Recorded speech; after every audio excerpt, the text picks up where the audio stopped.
जय जगन्नाथ।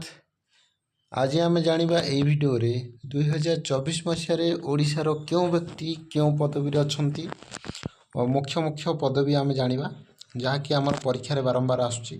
देखो प्रथम प्रश्न, ओडिशार नूतन मुख्यमंत्री किए? उत्तर होची श्री मोहन चरण माझी। द्वितीय, ओडिशार नूतन उपमुख्यमंत्री किए? उत्तर श्री कनक वर्धन सिंहदेव। ओडिशार द्वितीय उपमुख्यमंत्री किए? श्रीमती प्रभाती परिड़ा। ओडिशार वर्तमान राज्यपाल किए? श्री रघुवर दास। वर्तमान ओडिशा उच्च न्यायालयर मुख्य विचारपति किए? जस्टिस चक्रधारी शरण सिंह।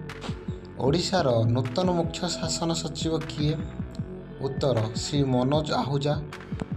ओडिशा विधानसभार नूतन बाचस्पति किए? श्रीमती सुरमा पाढ़ी। ओडिशार स्कूल और गणशिक्षा मंत्री किए? श्री नित्यानंद गंड। ओडिशार नूतन उच्च शिक्षा मंत्री किए? श्री सूर्यवंशी स्वराज। ओडिशार नूतन कृषि मंत्री किए? श्री कनक वर्धन सिंहदेव। ओडिशार नूतन महिला और शिशु कल्याण मंत्री किए? श्रीमती प्रभाती परिड़ा, जी कि आमर उपमुख्यमंत्री अच्छा। ओडिशार नूतन स्वास्थ्य मंत्री किए? श्री मुकेश महालिंग।